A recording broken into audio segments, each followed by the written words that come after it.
Support for Carolina Business Review provided by Grant Thornton. Operating in more than 100 countries, our tax, audit, and advisory professionals specialize in helping companies unlock their growth potential. Blue Cross and Blue Shield of South Carolina, where healthcare is changing for the better. Find out how at ahealthysc.tv. And by Sunoco, a global manufacturer of consumer and industrial packaging products and provider of packaging services, with more than 300 operations in 35 countries. In a separate but explicit announcement recently, delivery giant FedEx said it would hire 50,000 seasonal workers compared to 20,000 last year. Certainly a 150% increase in headcount is meaningful, but more importantly, that announcement signals higher confidence. And that is more the rule now than it is the exception. Welcome again to the most widely watched source of Carolina business and public policy. I'm Chris William, and thanks so much for joining us again. With the background noise of midterm elections and school activities and the energy around fall festivities, the business of our business and politics is almost always stimulating and interesting. And as we have done for 24 years on this program, we will analyze and chat about those things that matter most right now in our region. And joining us later, South Carolina Department of Employment and Workforce Chief Cheryl Stanton. Major funding also by Novant Health, bringing you world-class technology, clinicians, and care when and where you need it. The Duke Endowment, a private foundation enriching communities in the Carolinas through higher education, healthcare, rural churches, and children's services. And by Blue Cross and Blue Shield of North Carolina. Who's responsible for rising healthcare costs? Join us and many others in a candid discussion at letstalkcost.com. This edition of Carolina Business Review was recorded September 26, 2014. On this week's program, Rick Kaglic of the Federal Reserve Bank of Richmond, Alan Smith, the Spartanburg Area Chamber of Commerce, and special guest Cheryl Stanton, Executive Director of the South Carolina Department of Employment and Workforce.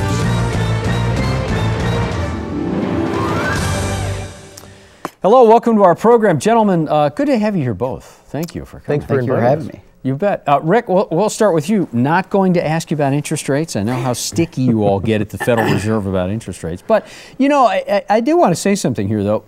As in South Carolina and North Carolina, we do see the rate of those that are unemployed. It is shrinking slowly. It's in the 6.5 in South Carolina and a little bit higher in North Carolina. As it gets lower, though, naturally, rates will. You know, the Federal Reserve Chairman Yellen has talked a little bit about rates, but not, well, of course, not giving guidance. But what would you expect about monetary policy in 2015? Would it be dramatically different than we're hearing right now? Chris, I recall you saying you weren't going to ask about interest rates. Okay. All right. And I won't directly speak to interest rates, but I think the Federal Open Market Committee has been pretty public and pretty clear about this, that they are going to be watching the data. The two key pieces of data that they're going to be looking at is the unemployment rate and inflation. And they're going to base monetary policy calibration on the evolution of those economic variables. When you look at things like housing in the Carolinas, I mean, that's always been a big thing. Along the coast, in the mountains, in the urban areas, how much does housing and the strength of housing now play into what your projections look like?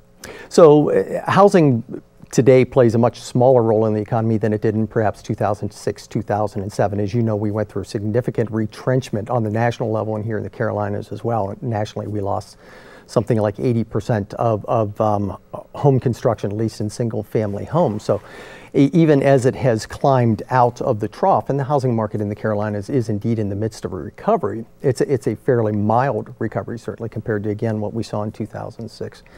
2007, but it's now a much smaller part of the economy. So employment doesn't comprise as large a share of total payroll jobs as it did back then. Incomes don't comprise as large a share. In the South Carolina upstate, Alan, you spent some time in Greer, which is at the front door of BMW's operation, and now you're Spartanburg Chamber Chief. And by the way, congratulations on that. Thank you. Very exciting time. It's hard to find a bad story in the upstate of South Carolina. However, this term that we've heard on this program and heard in print, and you all have talked about, this thing called skills gap. Explain this just a little bit, but my question around this is, Alan, you know, we've talked about the skills gap so much. When does it really manifest itself as being a crisis? Is this a crisis, or is this just a concern? Well, first of all, you are right. There are a lot of good stories about the upstate. We are indeed having a banner year in Spartanburg County since January 1st, $2.3 billion invested in Spartanburg County, 2,300 new jobs. Now, the issue, as you mentioned, skills gap, we've all heard about silver tsunami. You know, 20 to 25% of the workforce will be exiting the workforce in the next 5 to 10 years. And really in South Carolina, Spartanburg County, upstate, we're no exception to that rule. You know, you mentioned also, when will we get to the crisis point? Well, I think in a lot of ways we're seeing that, and one reason why I don't think we notice it as much, and this is anecdotally from my conversations with people, we have large, recognizable industries and manufacturing operations in the upstate.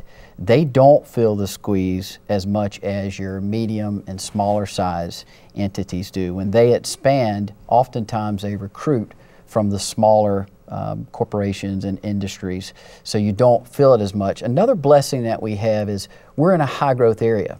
So while we're losing people from the workforce, people are attracted to our region as well.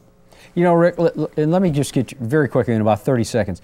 The skills gap issue, same question. When does it go to become a crisis? When do we hit a tipping point that we don't have enough of the talent coming out of schools that we have jobs available? Well, Chris, I would argue, as Alan mentioned, in certain areas you're at levels that may not be crisis levels, but they're pretty severe shortages. So is it punitive? I mean, does it show up that we're not as far advanced in growth? I think it shows that there's room for improvement, particularly when it comes to workforce development issues. And when I say workforce development issues, I'm talking at all levels, whether it's the individual pursuing their own workforce development, whether it's chambers of commerce or businesses following theirs, or governments. I think we need to do a better job, and I think people are coming around to the realization that we can do a better job in making sure that our workforce is adequately prepared for the jobs that are being created. And another quick follow-up. You hear Alan, and Alan, you're a North Carolina native, but been in South Carolina now, so that counts as you being a native from the Palmetto State.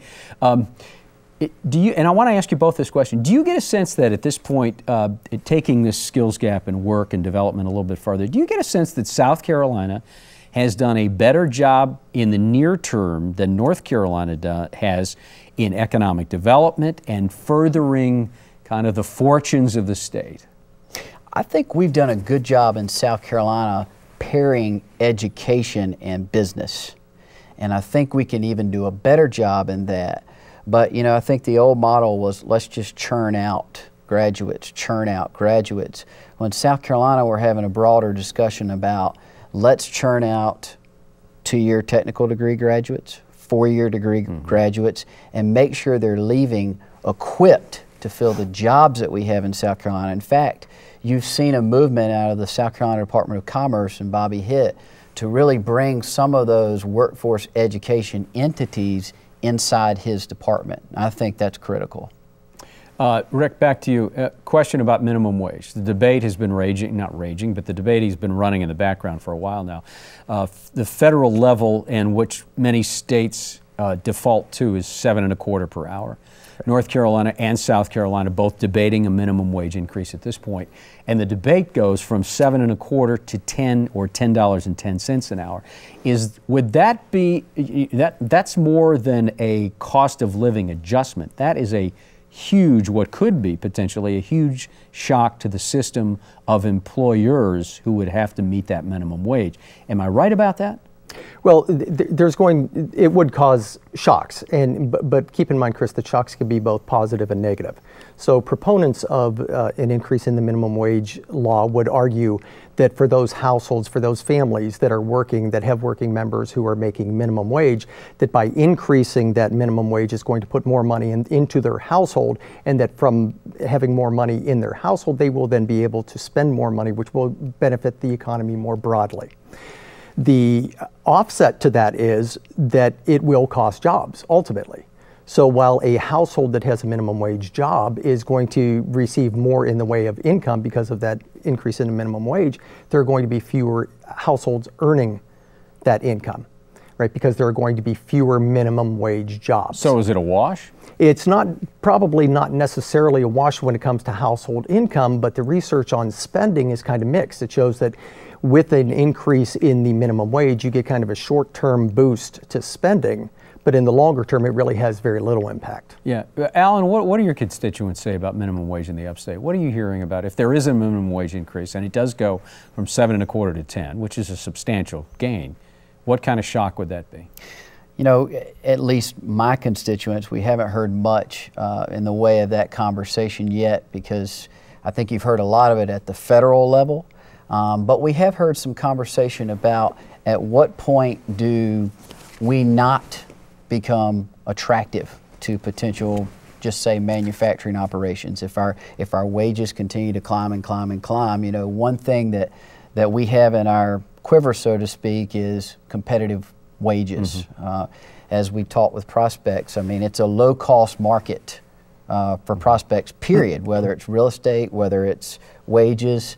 You know, I wonder if costs continue to increase, do we lose our competitive edge? Well, clearly you both make salient points on minimum wage, and the debate will continue. We'll have to see what happens. We're going to bring our guest on in just a moment. Before we do that, gosh, midterm elections, will they impact business? What will they do to policy? What about education? What about immigration? How do all of these things play into the midterm elections? Both North and South Carolina will experience midterm elections. In some cases, meaningful midterm elections. Next week on this program, we're going to talk about how that all kind of shakes out, if you will. It's a preview, it's an outlook of midterm elections. On the program, Dr. Michael Bitzer from Catawba College, Tom Jensen from Public Policy Polling, Dr. Karen Kadrowski from Winthrop University, and finally, from the state newspaper in Columbia, Andy Shane will be joining us as well. I guess it depends on who you ask, but South Carolina Governor Nikki Haley has made some fairly savvy female leadership placements. She convinced the skeptical Catherine Templeton to take the helm at LLR, and then the controversial DHEC job. She hired Margaret Barber at Juvenile Justice.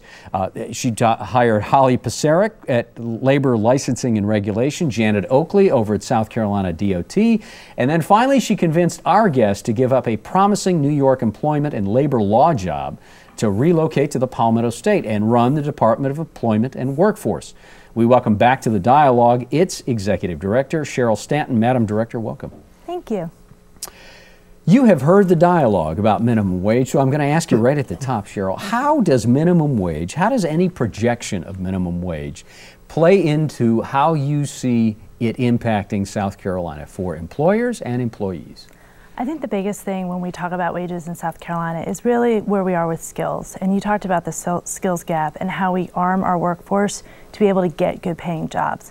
Wherever the minimum wage bar is, we want our employees, we want our citizens to be making as much money as possible. And the way you really do that is you educate them, you skill them, you make sure they can take jobs that get above minimum wage wherever that's set. You know, the skills gap keeps coming up, Madam Director. We hear that all the time, and I'm not being cynical about this, but how does I guess are we at a crisis point? Is this a tipping point? Is this just something to say that, you know, we need to address it now because in 10 years it's going to be a problem? How do you come down on that? I don't know how I would define it in terms of crisis or not, but I would say we have work to do, and I think we are well positioned, as you said, in South Carolina to do it. Last month, we had 138,000 unemployed in the state and 70,000 open jobs. That tells us something, right? You look at people's skill sets. We have 41% of the jobs in South Carolina require either a 2-year degree or some kind of certification, yet we've only got 30% of the population who have those kinds of degrees. You have people coming out of 4-year colleges unable to get jobs or making very, very little wages But then you have people who are coming out with welding degrees or CDLs making $40,000, $50,000, $60,000. People are talking about the fact that our technical colleges, which let's be frank, are bar none probably the best in the country. I go to conferences and people tell me they're jealous of our technical college system. But our technical colleges are about to become the Ivy Leagues of South Carolina, because that's where people go to get good paying jobs. You know, it's funny, Jimmy Williamson was on the program saying the same thing from the South Carolina Technical College System. But, you know, one more question as a follow-up. Is there a cultural aspect of trying to hook up 135,000 people looking for a job, 70,000 open jobs? Is there a cultural aspect that we don't address to say that, well, you know, maybe being a welder or having an apprenticeship program is not beneath you or above you, but you may want to consider that? I think in some instances it's more of an educational issue. First of all, letting people know what these jobs are and letting people know that whether it's advanced manufacturing and the way, how safe they are, how clean they are, this isn't what people think when they think welding, when they think truck driving, when they think working in advanced manufacturing, and we have to educate them on that. The other thing when you're talking about unemployed, particularly long-term unemployed, which in South Carolina is about 38% of our unemployed, is inspiring them and motivating them. They're so, they feel lost in the system, so convincing them that if they get that next skill and if they invest in their own workforce development, they will get a job on the other end. That's the hardest thing for them to see right now. And that's what we, both as business, in the private sector and the government, need to do a better job of working together to let our unemployed see that inspiration. Rick? Yeah, Chris, I would like to touch on a point that the director made when she alluded to the fact that we need to get information to people about what their options are out there. I think too often when we think about workforce development, it only comes up in the context of an economic trauma, right? So we had the Great Recession. We had many older workers who were displaced, who may not have the skills to participate in the labor force any longer. They may not have the networks. They may not even have simple resources to be able to conduct an effective job search. That leads to a question, though, I'm assuming. It does. The director. The question for the director basically comes down to, when you know that the most effective means to make sure that our labor force is adequately prepared for the jobs that are available out there, yet we devote so much of the resources to retraining or repositioning older workers. How do you make the decisions, especially in a time when resources are so scarce? Well, I think it's not we need to look at what we have and where we're going. We need to look at the jobs that we have right now, figure out where those jobs are going to be in the next 5, 10, 15 years. And this is information we have. We have a tremendous business intelligence unit at the department that the Darla Moore School of Business draws on, that multiple entities draw on to help us make these analysis. Then we have to look at the workers we have, regardless of their age, whether they're in kindergarten right now or they're the older workforce. We have plenty of older citizens who can be trained for jobs now and have many more years to give us. So I don't think it's so much an age issue as it is we have to look at our workforce as a whole, determine what different people are capable of, and get them there. When I started this job, someone told me that workforce was a binary option. It was either social work and you got people into that minimum wage job, that whatever that is at, or you develop the sophisticated worker into advanced manufacturing. I disagree. It is a continuum. We need to get people to one level and figure out how to get them to the next level. And that's the challenge we face right now. And that's the culture you're having to change the DNA around? Yes, absolutely. We have to look at this holistically. And when I say we, I don't mean the department, I don't mean the government, I don't mean the governor. I mean the entire state. Yeah. Our chambers, our statisticians, our businesses, our education, our technical colleges, we all need to come together and figure out how we take all of our different programs, not under one umbrella, we all do what we do really well, but what outcome are we all working towards? And we need to figure out how to take our piece, each of our pieces, and put it towards that outcome. Alan? Shifting gears just a little bit, we have a lot of conversation in South Carolina about the need to invest in infrastructure. I would say that it's a critical need, absolutely. And when you look at the fact that, you know, we have the 3rd largest highway network and we're not anywhere where we need to be in investing in our infrastructure. But we have to look at infrastructure in terms of workforce as well. And political insiders have said that this is the year where we might see something happen with infrastructure. But I've heard people say in the next session, we may see a legislature that's willing to invest in higher education and workforce at a level that's acceptable. What do you think? Do you see that happening? So more and more as businesses and prospects are coming to the state, what we see them asking about is not the roads, but the workforce. I think you've put your finger exactly on what the biggest challenge for us as a state is going to be going forward to continue to grow, and that is to make sure that we've got the workforce that meets the jobs that are coming in. I think that the General Assembly is focused on that. I think they are trying to help us figure out how we do, when I talk with legislators, how do we help you get that workforce together? I don't know that we need more money. I'm not convinced that it's a money issue. I think it's a coordination issue. I think we have so many, Ready SC, our technical colleges, our apprenticeships. Again, people around the country come to me and they are jealous and salivating and want to know how we did it in South Carolina.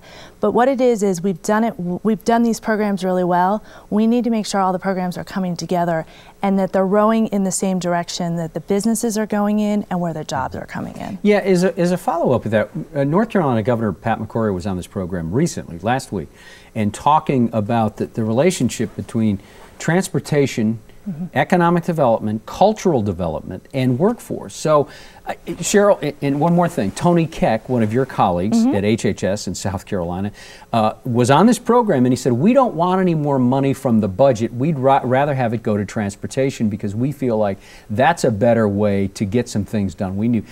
So how do you not work in a silo, reach across to some of your cabinet, fellow cabinet people and say, you know, we don't need the money, but we're willing to help you do X to help us get to Y? We've been doing that actually over the last 6 to 9 months tremendously well in South Carolina. Specifically how? Specifically, the first thing we've done is we've started a partnership with the Department of Corrections to help them figure out how, we've started working with them and DJJ with Margaret Barber on what we do with ex-offenders and how we get them retooled and reskilled to get them back in the workplace. The CDLs that I was talking about, some of these other commercial driver's licenses and other things like that, you don't need, there are businesses that would say, okay, we know you made a mistake, you paid for your mistake, and we're willing to give you another chance if you've got the skill and the willingness to do this job. And what we need to do is start focusing on ex-offenders and start getting them into the workforce. Or as you say, from a cultural perspective, it just becomes a cycle and they end up back in our prisons. Another place we've been working is the Department of Transportation and Janet Oakley.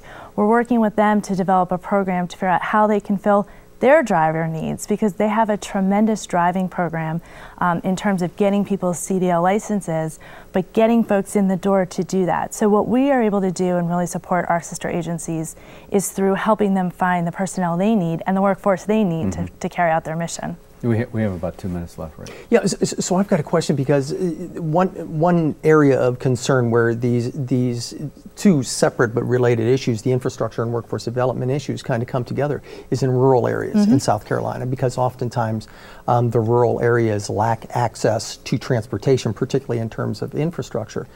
But when you take a look at your numbers for labor force participation by county in July, people are dropping out of labor force, and particularly in rural areas. I think it's somewhere between 80–85% of counties in South Carolina are losing workers year over year. What kind of special challenges do you face in helping these rural areas become more employed? So we've actually had some wonderful success stories in our rural areas. You take a place like Cheraw in Chesterfield County and Schaeffler, been with us for 45 years, employs almost 6,000 people in the town of Cheraw because they made a partnership with that town. They joined forces with the people who live in the town, and they've culturally become a part of that town and grown. 2012, they expanded another several hundred jobs, and you've seen the unemployment rate in that county drop. But it's not just Chesterfield County, it's Chester County, bringing GT in, Singapore Tire Company. They're going to employ 1,700 jobs over the next few years. But even beyond that, you look at some of our other places, Elements Electronics, a Walmart supplier. They've already hired almost 300 employees in rural South Carolina because they said, we believe in South Carolina and we believe in that community and we're going to partner with you. So it really is just continuing to find the jobs, bringing the jobs in, as you said, our governor is fantastic at doing, but then also making sure that people in the community feel invested and a part of the company coming in and matching them up. Yeah, guys, we're out of time. We're coming dangerously close, and this is a good thing, to a good old girls club in South Carolina. That's kind of a nice change, actually. Thanks for being part of that, and thanks for being on the program again. Good to see you, Cheryl. Thank you very much. Best of luck going forward. Alan, welcome, and again, congratulations on the Spartanburg Chamber job. That's a big announcement for Spartanburg and for you. Thank you. Good luck. Thank you. And Rick, absolutely won't ask you about interest rates next time, but thank you. I appreciate that. Yeah, thank you. Until next week, I'm Chris William. We hope your business and your weekends are good. Good night. Major funding for Carolina Business Review was provided by the Duke Endowment, a private foundation enriching communities in the Carolinas through higher education, healthcare, rural churches, and children's services. Blue Cross and Blue Shield of North Carolina. Who's responsible for rising healthcare costs? Join us and many others in a candid discussion at letstalkcost.com. Grant Thornton, operating in more than 100 countries, our tax, audit, and advisory professionals specialize in helping companies unlock their growth potential. Novant Health, bringing you world-class technology, clinicians, and care, when and where you need it. Sunoco, a global manufacturer of consumer and industrial packaging products and provider of packaging services, with more than 300 operations in 35 countries. Blue Cross and Blue Shield of South Carolina, where healthcare is changing for the better. Find out how at ahealthysc.tv. And by viewers like you. Thank you. Promotional consideration provided by Business North Carolina Magazine. For more information, visit carolinabusinessreview.org.